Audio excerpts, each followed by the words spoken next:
नमस्कार, आप देख रहे डीटीवी भारत और मैं हूं आपके साथ सृष्टि श्रीवास्तव।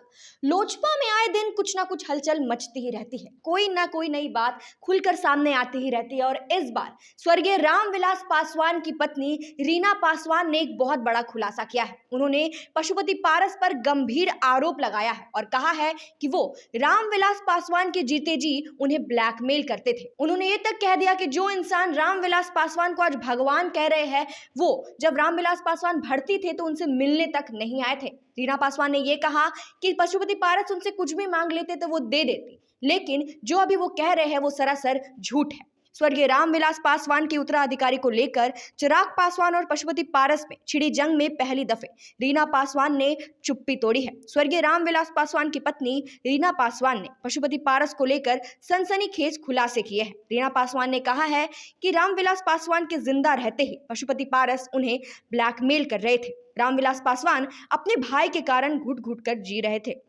रीना पासवान ने कहा, जो आदमी अस्पताल में भर्ती अपने बड़े भाई को एक दिन देखने तक नहीं आया, वो कह रहा है कि रामविलास पासवान जी मेरे लिए भगवान थे।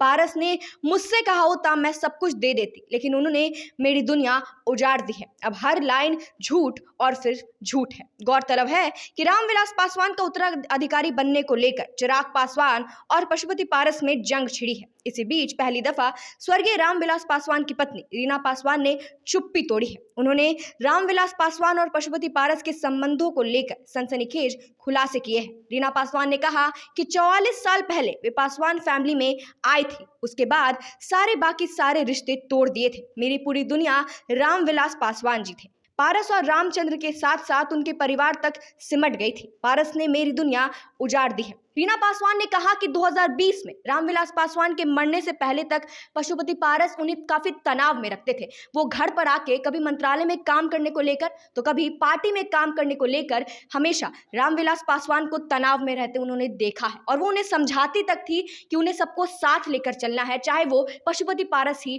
क्यों ना हो। रीना पासवान ने कहा कि मैं देख रही हूं उन्हें 3-4 महीने से सिर्फ और सिर्फ झूठ ही बोलते हुए। पारस ने एक बार भी सच नहीं कहा है। वो कह रहे हैं कि रामविलास पासवान जी उनके भगवान थे। कैसे भगवान थे वे कि जब रामविलास पासवान जी अस्पताल में काफी दिनों तक मौत से जूझने के बाद हार गए तो पारस एक दिन अस्पताल में उन्हें देखने तक नहीं आए। पारस का झूठ मैंने बहुत बर्दाश्त किया है, अब बर्दाश्त नहीं होता है। रीना पासवान ने कहा कि जब रामविलास पासवान की 13वीं के बाद उन्होंने पशुपति पारस को कॉल किया ये जानने के लिए कि क्या है, उन्होंने एक बार कॉल तक नहीं उठाया। उन्होंने बताया कि जब रात के अंधेरे में पशुपति पारस ने घोषणा कर दी कि वो नेता बनेंगे लोजपा के, तब भी उन्होंने उन्हें कॉल किया, लेकिन उन्होंने एक कॉल तक नहीं उठाया। पशुपति पारस की पत्नी तक को उन्होंने कॉल किया, लेकिन सब ने उनसे बात करना बंद कर दिया। तब रीना पासवान ने फैसला किया कि वो उन्हें एक चिट्ठी लिखेगी। चिट्ठी भेजा उन्होंने, लेकिन पशुपति पारस ने चिट्ठी पढ़ना तो दूर, उन्होंने एक बार उसे रिसीव करना तक सही नहीं समझा। रीना पासवान ने कहा कि पारस हो या रामचंद्र पासवान के परिवार के लोग, वे बताए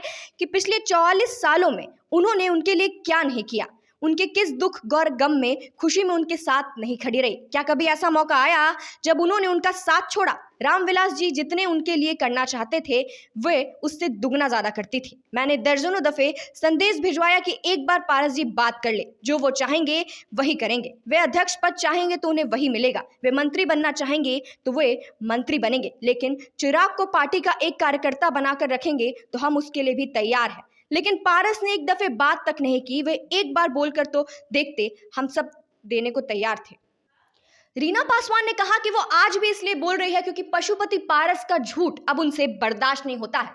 पशुपति पारस ये कहते हैं कि अगर अभी रामविलास पासवान जिंदा होते तो विधानसभा चुनाव में वो नीतीश कुमार के साथ आते, लेकिन ये सरासर झूठ है, क्योंकि रामविलास पासवान ने अपने जीते जी ये बात कह दी थी कि वो नीतीश कुमार के साथ नहीं चलना चाहते हैं। और जब रामविलास पासवान वेंटिलेटर पे भर्ती थे तो नीतीश कुमार पटना से उन पर कटाक्ष कर रहे थे, और अब पशुपति पारस कह रहे हैं कि वो नीतीश कुमार के साथ आकर काम करते हैं।